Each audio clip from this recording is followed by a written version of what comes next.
So what's up YouTube, welcome to my channel Complete Tech Review and welcome to another walk around of the newly launched Pulsar 180. I would not say newly launched, it was there, again they took it off, they added a dome to make it like 220, but again they discontinued it again in 2021, they again relaunched it. So I don't know what's going on with Bajaj, but yes, we have the Pulsar 180 in this 2021 model, which is in BS6 variant. It comes with fuel injection as BS6 norms have been there and it has to comply. The BS6 canister is tucked in nice inside the engine cowl, which is also nice. Another addition to the Pulsar is the disc brake. It comes with the single channel ABS in the front. It also has the sensor, and also the rear is a disc brake. The front is, I believe, close to 300 plus unit and the rear is a 280 plus unit. I will leave the exact specification in the description notes.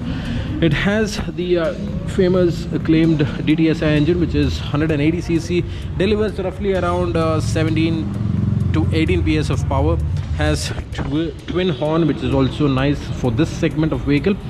The reminiscent Pulsar 180cc tank, which is close to around 14 liters, which is big for its size and also has a good tank range.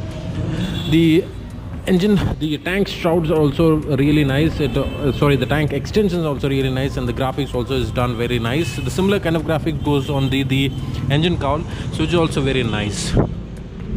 The seat again is a split unit, which is very nice and comfortable. It has the all LED rear tail light. The indicators are the halogen ones, and these are the flex type units, which is really nice, and doesn't break when the bike falls. The suspension duties on the rear is a spring loaded grass suspension, which is Nitrox, and it is 5-step adjustable.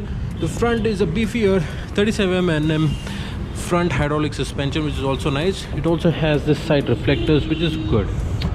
The tires are tubeless, and these are the MRF zappers, and the rear gets a chunkier unit, which is, I believe, the 180 by 20 rear tire, so which is also nice.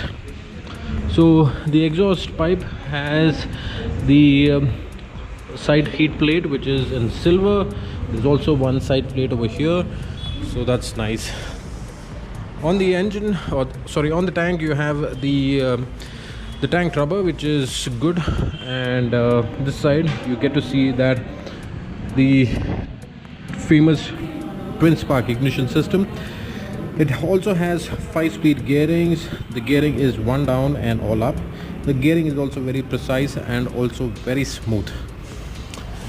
Carbon fiber finishing on the center panel, which is a neat touch, and the 180 badging logo, so that's there. The grab handle at the rear is a split one, which is nice, and also the front, if you can see, this is like an embossed 3D logo, which is also of nice quality. Again, the front dome, so this is the naked styling, and it gets these 2 pilot headlamps, and yeah, again the change is certainly on the instrumentation panel, which I'll tell you in a second. So the instrumentation panel is an analog and a digital unit. The analog is the RPM limiter, and the digital one, if you can see, has some new additions like AFE, average fuel efficiency, the side stand indicator, and also the low battery indicator. The fuel indicator gets at the bottom, it gets a revised graphic, so that also is nice.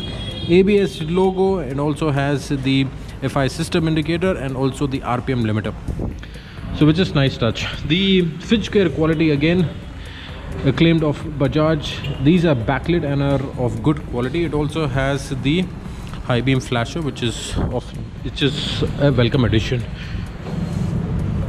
So all in all, it's a good package, and it has all the bells and whistles that you need for an occasional touring vehicle, and because it's a 180cc, you can rest be assured that this delivers around 38 to 40 plus kilometers per liter mileage, so it is really nice.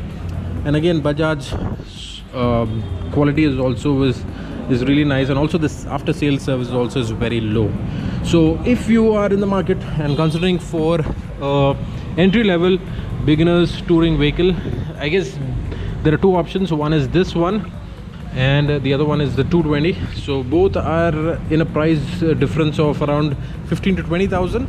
So I guess that is something which makes it apart. But I think that is something where, compared to the competition where it is all 160cc, these two vehicles certainly offer more than what the price and more than what the value of the price is. So I hope you enjoyed this video. If you do so, please like and subscribe to my channel. This is Kevin signing off, and see you on the next one. Bye bye.